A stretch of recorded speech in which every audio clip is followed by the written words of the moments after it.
This is the Rebel HR Podcast, the podcast about all things innovation in the people space.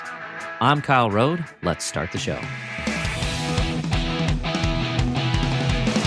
Welcome back, Rebel HR community. We are going to have a fun conversation today. We have somebody who is a like-minded individual as myself. His name is Ben Eden. Ben is a best-selling author of a book that is available now, How We See Ourselves. We're going to be talking all about how we can use how we see ourselves to be successful in today's world. Ben, welcome to the show. Thank you so much, Kyle. Happy to be here. Well, I'm super happy that you are here finally. We connected probably almost 5 years ago for the first time. And I think at that point, I'm like, oh, this guy's awesome. We should totally have you on the podcast. And then it just didn't happen. So I'm so happy it's happening now. And in that time, I think when we first spoke, you were just starting your business and just starting to get stuff launched. Congratulations on your success. And congratulations on this book. I'm really excited to talk about it today and just excited to have you on the show. Thank you so much. Yes, it's definitely been a journey, but a fun one. Yeah, likewise. A lot has happened in the last 5 years. I don't even think I'm the same human that you spoke to 5 years ago. But I think that's most of us through COVID, right? Yeah. So I want to ask you the question that I ask all authors, which is, quite simply, what motivated you to write this book? Why this topic?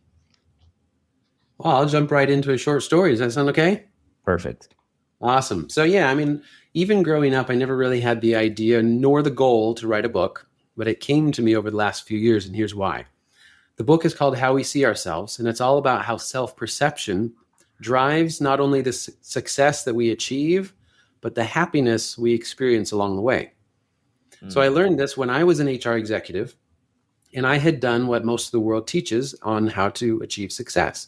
I did the bachelor's degree, I did the master's degree, I became a SHRM senior certified professional. I started as an intern, I grew to manage the department and help grow this company to become international. Yay, success, right? Yeah. And all this was in my 20s, and I'm thinking, okay, I made it. But after a number of things happened, and one day my boss comes to me and says, Ben, we have nothing against you, we just hate HR. I thought, well, I'm HR. So how am I supposed to take that? Everything that I've done in these last few years has grown my identity as an HR professional. And if you say you hate that, then I understand it to mean you hate me and everything about me. And here's what's interesting. Society teaches us to chase results. If you think about it, when you're going to school, what are you supposed to get? A's. And if you get A's, what does that mean about you? Oh, well, you're a smart kid. You're an A student. You're capable and everything else.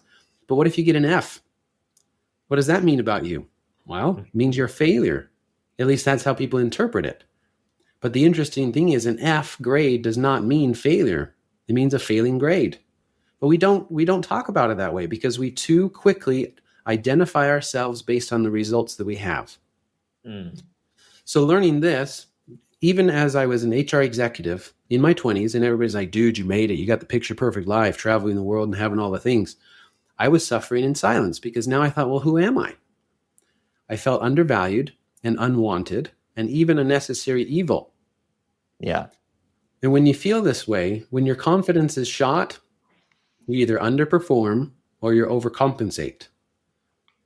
And so I tried those things, and I turned to coping mechanisms to try to feel better. I ultimately turned to an addiction. And of course, those didn't work. So I discovered therapy. I discovered coaching, changed the way that I saw myself. And the world I saw started to change. I started to think, well, hold on here. Even though they hate HR, that doesn't mean I am a terrible person. I still have a lot of value to offer. And what was cool is I turned this around and I went to my professional friends and I'm like, you're successful. Have you ever felt unvalued, unwanted, not good enough? And they're like, bro, we often feel this way. The problem is nobody talks about it. So then after 4 or 5 years of coaching, and it always comes down to how they see themselves, no matter the result that they're going for, confidence at work, promotions, making more money, losing weight, whatever it happens to be, always comes down to that. I started to think, oh, well, I might have a book in here. Yeah, so it's funny listening to you talk because I'm literally like, oh, well, you're describing my experience, and very similar, right? Like very, very fortunate, and like I am admitting that I was just very lucky in many cases, and just happened to be at the right place, at the right time, with the right people around me, and in the right circumstances, and found myself in a successful HR career, and also found myself surrounded with people that didn't want me there. Mm-hmm. Right. Now they liked me as me, but they hated my profession. They hated what I stood for. Right. Yeah, Like you still got the jokes, Shh, HR's here. We can't have fun anymore. Right. Can't exactly. say what you want to say. And it's like as much as you want to like, you know, laugh it off, it sucks, right? And Yeah. and I would say, from my standpoint, very similar experience to you, where you question your self-worth, and you wonder who am I? Because this is my identity. It was my identity. In many places, and certainly in many people's eyes, it is still my identity. I am literally called the HR guy, Mm-hmm. in like my circles. But that's part of what this podcast is about, is like throwing that away, rejecting that, right, rebelling against that identity. And so I love your approach on self perception, because I think that is so much the root of where the problem exists. And so I'm fascinated to kind of, through your work and the work you've done with clients, and some of your research, and just your own personal self work. What are the steps, now that we're in a safe enough space to admit this? What are the steps where we can start to build ourselves back up from this unfair external perception that so many people have about us? Yeah. That's a great question. So we'll break this apart a little bit, and I'll give you two stories to relate, and then we'll get into this solution. As you were mentioning before this episode, unfortunately, media and TV shows paint HR in a negative light, right? Say The Office and HR professionals there, and that's terrible. When I first got into HR and everybody said that, first of all, I hadn't watched the episode, so I'm like, what are you talking about? Like, who's Toby? Exactly. And then you watch it and you're like, oh, come on, man. Yeah, for real. So then that's their funny definition of HR. Right. And then what they see as reality is the CEO's like, they're just a cost center. Your coworkers are like, I have no idea what HR does. And all the employees say, HR is just a bottleneck. So it's like, well, shoot, everybody thinks this. So what am I supposed to think about myself? And unless we have a very strong foundation, support, and way of locking in our strong identity, then it's easy to believe what people think. Then you just go to work and say, well, I guess I'll handle payroll, and I guess I'll do compliance, and I guess I'll just be here so you don't get sued. Yeah. And that's no fun. Yeah, that sucks. And what's interesting? I think this is funny. I speak to a lot of HR conferences, HR professionals at these conferences. And boy, do HR professionals party after the conference. What are you talking about, Ben? I've never seen that. And I'm thinking, oh, yeah, this is the one time they actually get to let loose and have fun. Everywhere else, they have to be HR, right? Totally. If you want to see crazy, go to an HR conference. Put HR in the wild, and don't let anybody else from their company go with them, and then just watch it unfold. It's fascinating. Exactly. And if you're listening to this podcast and you don't know what I'm talking about, you need to get out more. Exactly. Go to a conference. You'll see what I mean. And then I'll share a recent example. So I've been to a few conferences with Johnny C. Taylor, who's the president of National SHRM, right? Sure. And he shared a story a few years ago, actually, when he met with a group of very high-level CEOs and just asking them, hey, what do you think about your HR professionals and how's it going and everything else? And they said, my HR professional is one of the most important employees in my company. Yeah. The problem is they don't see that. And so, that's a powerful statement right there. Yeah. So some people are saying it. Unfortunately, a lot of us live in this situation where the boss just doesn't appreciate it. I do think we're making progress. where people are starting to appreciate HR, and because we're in a place in this world where we are set up to step up, if that makes sense. Because literally last week, I was in a meeting with Johnny C. Taylor talking about AI and human intelligence. Guess what? They were saying that AI is not a tech, not an IT problem. It is an HR situation, because we get to see how to integrate human intelligence with all this other intelligence that's coming down the line. And that's crucial, because we can step into a place of extreme value on the strategic level. But if we have a self-perception of, well, I'm just HR, let somebody else deal with it, we're missing an opportunity. Mm. Mm.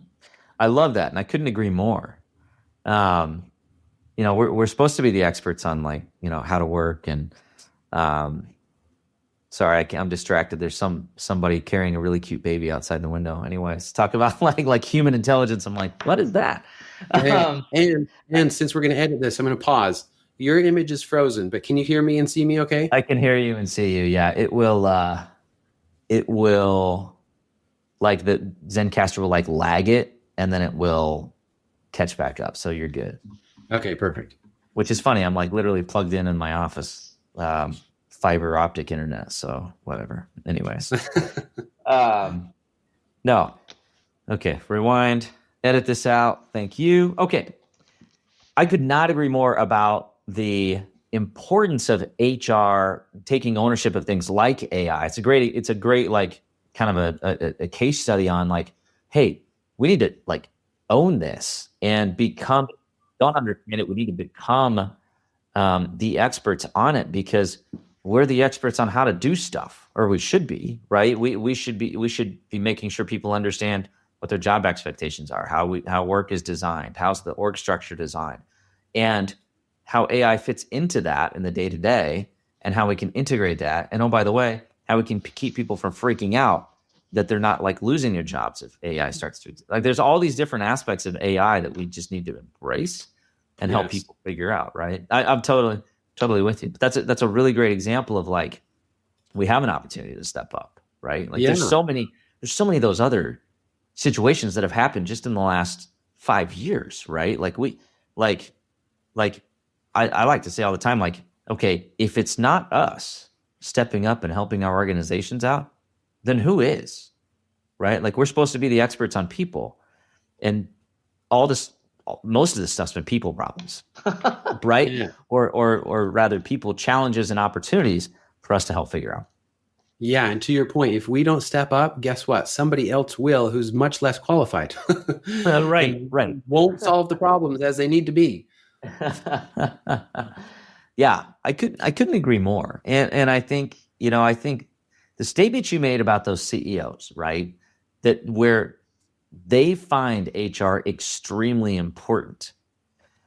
How can we take that kind of that mindset, and how can we overlay that with our perceptions of ourselves and help ourselves show up with the confidence and capability to step into that role that our leadership team actually needs us to be stepping into?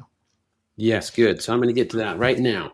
I'm going to catch on some words that you used, because what I do as a coach, I mean, it's very powerful, the language that we use, because we have so much definition associated with the words we use. So in other words, you had said, hey, we are the HR experts, or we are HR. That can have a powerful positive connotation. It can also have a negative connotation. I'm HR, because it has just so much weight to that, right? Mm-hmm. Yeah. I would invite us not to just define ourselves by I am HR. I would first define ourselves as experts who do HR. Okay? Let me explain what that means. I mean, CEO has a title that usually the weight is, wow, they're in charge of a bunch of things. Even the title CFO often has, okay, they're the money guy, right? But HR, as is, sometimes has that negative connotation. So what I would very much encourage, and this is what I teach, you first establish who you are, separate from that title, separate from the role of HR, and then you can show up as the confident professional who happens to run the HR side of the business. Mm. When you do that, you can come to the room and see Kyle as Kyle and so as so and so. And you're all human beings who happen to have a different angle on things: finances, operations, human resources. Awesome. And when you do that, then you separate yourself from the connotations, whatever they may be, of HR. And then you can say, look, from my place of confidence and expertise, here's how we need to handle things. It separates the whether I'm going to take it personally or not. It allows you to make better decisions because it's not so tied to your worth. And it says, this is the best decision for the company. And I can say that with confidence because I've worked on my own self-confidence. I love it. And I think that, interestingly, when I got into human resources, so I did not go to school for HR. Like I fell into it, and Uh-huh. I have a business degree.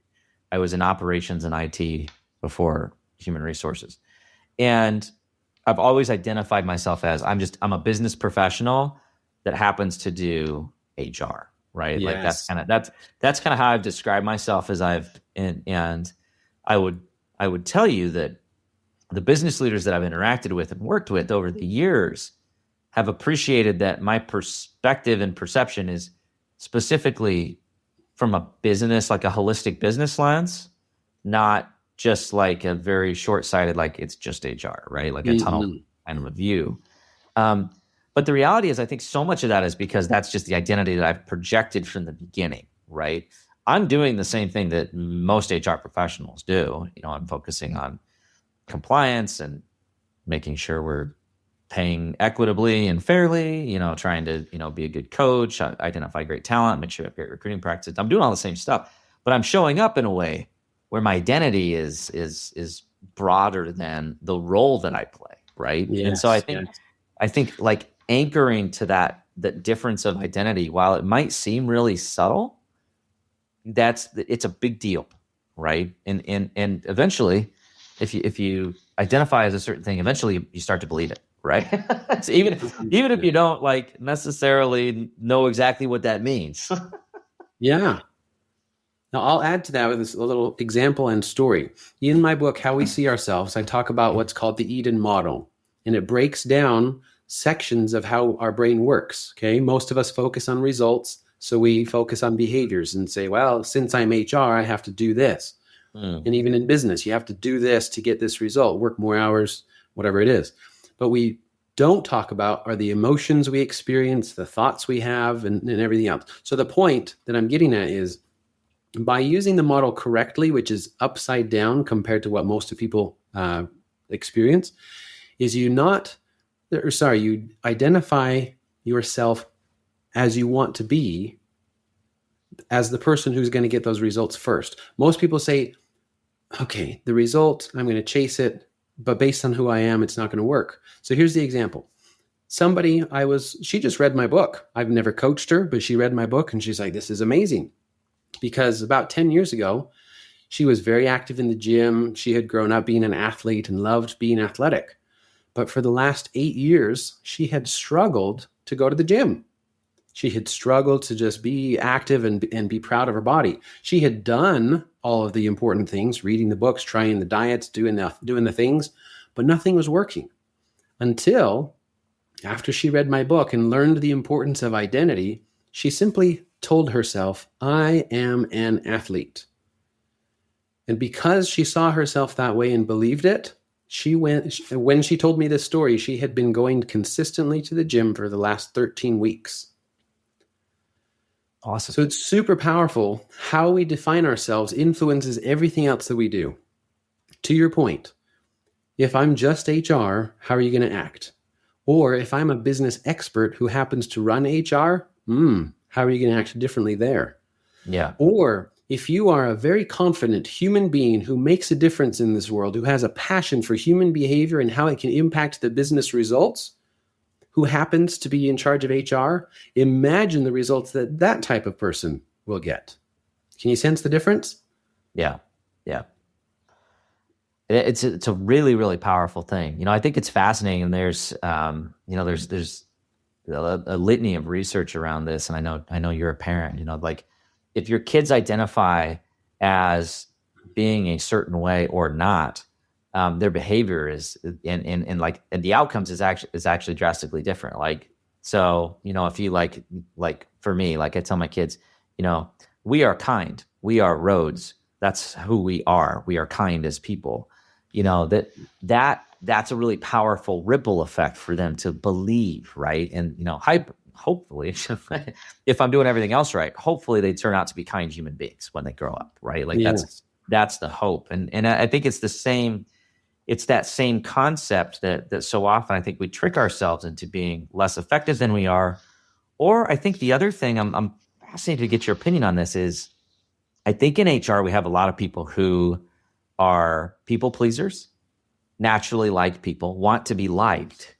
And so they kind of modify their behavior to reflect how people see them, or how they think people want to see them, right? And I, my theory on that is that, while that can be effective in certain situations when you're trying to, I don't know, be neutral or not cause further issue or something like that, long term, you're like gonna die inside, right? Like, you're not actually gonna be yourself. You're not actually gonna be authentic. You're gonna kind of be just a wet noodle and kind of flowing with the wind, and people aren't gonna know who you are.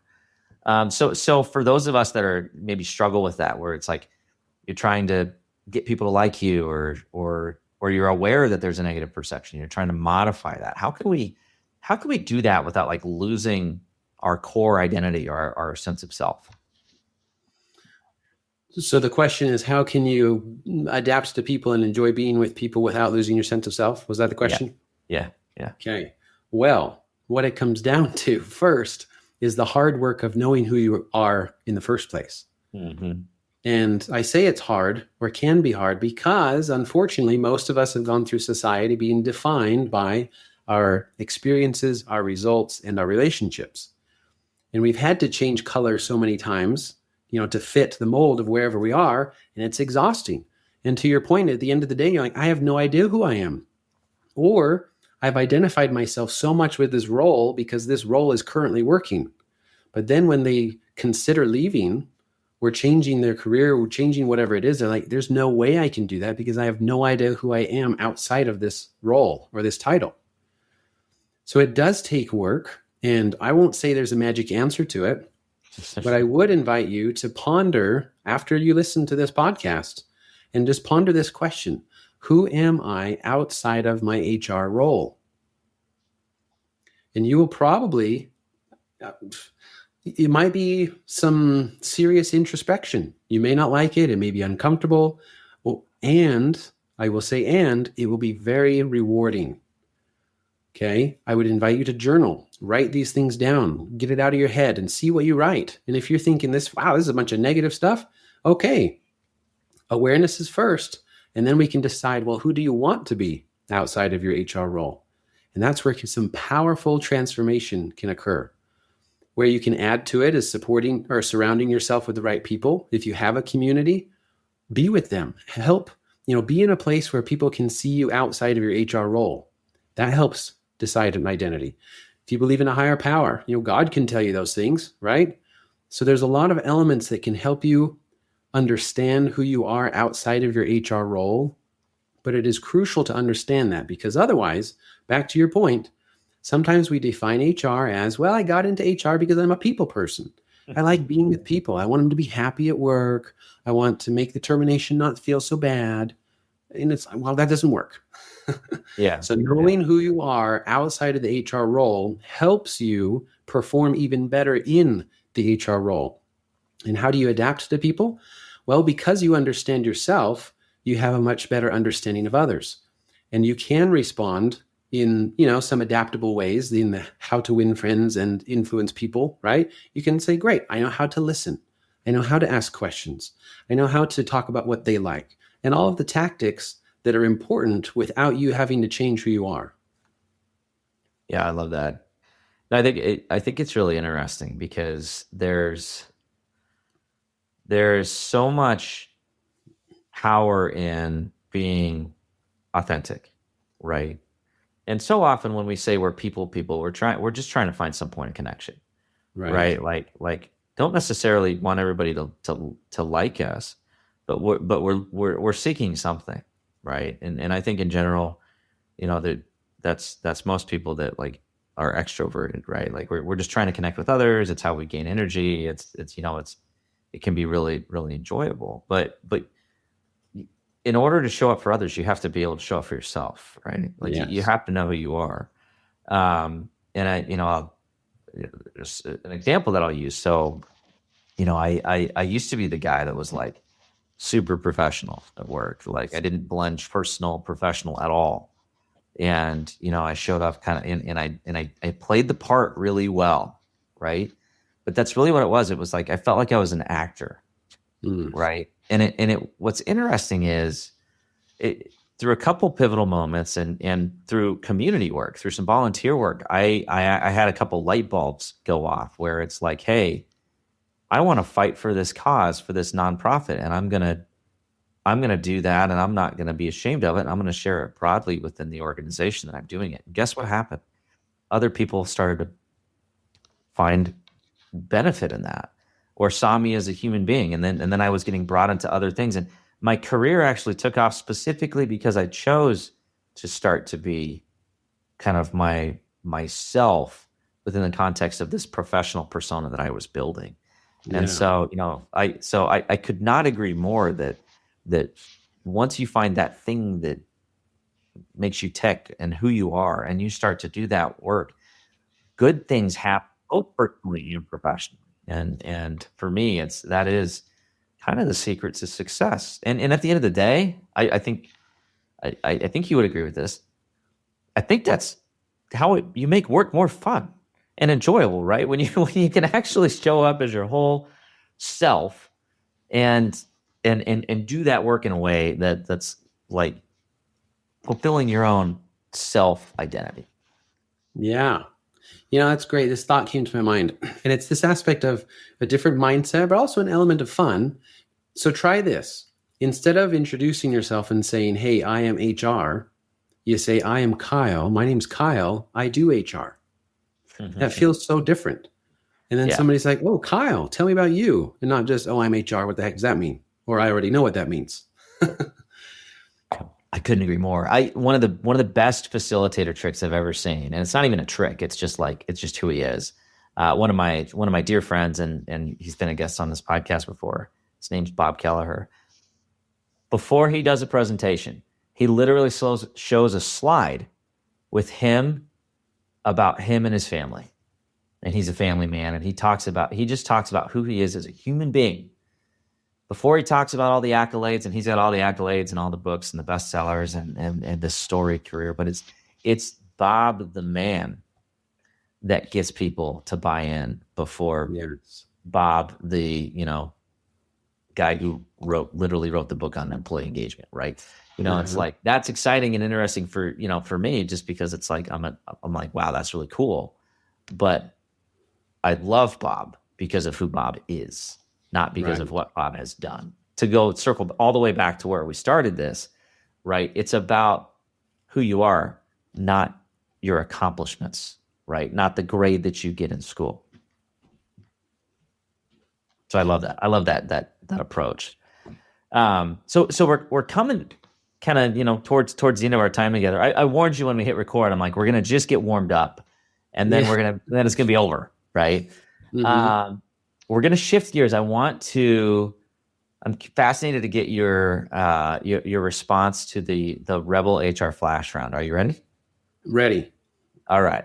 So question number one: given what we've talked about, where do we need to rebel?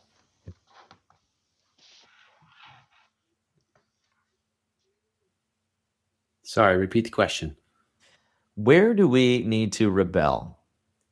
Okay, yes, exactly what we've been talking about. You need to rebel on this way that HR is seen, but most importantly, how you see yourself. No longer define yourself as I'm just the HR guy or the HR person, right? I am Ben, who happens to do HR, and watch what happens. Mm, mm, I love it. Question number 2. Who should we be listening to? Broadly, you should be listening to the people who believe in you and who know who you are as a person. So that identity is super strong. And then, just as an example, since I brought him up in the podcast, Johnny C. Taylor, he believes in you as a person and what you can do. Love it. Final question. How can our listeners connect with you? Go to my website, howweseeourselves.com. That's where you can get a copy of the book and how you can connect with me. I'm on a lot of social media. I do a lot of work, so you can watch me speak. You can connect to me in some group sessions, and I can help address what you're going through and help strengthen that identity that allows you to not only get better results, but most importantly, experience happiness along the way. Love it. We will have all that information in the show notes. So take a moment, open up your podcast player and click on in. The book again is How We See Ourselves. It is available now where books are sold.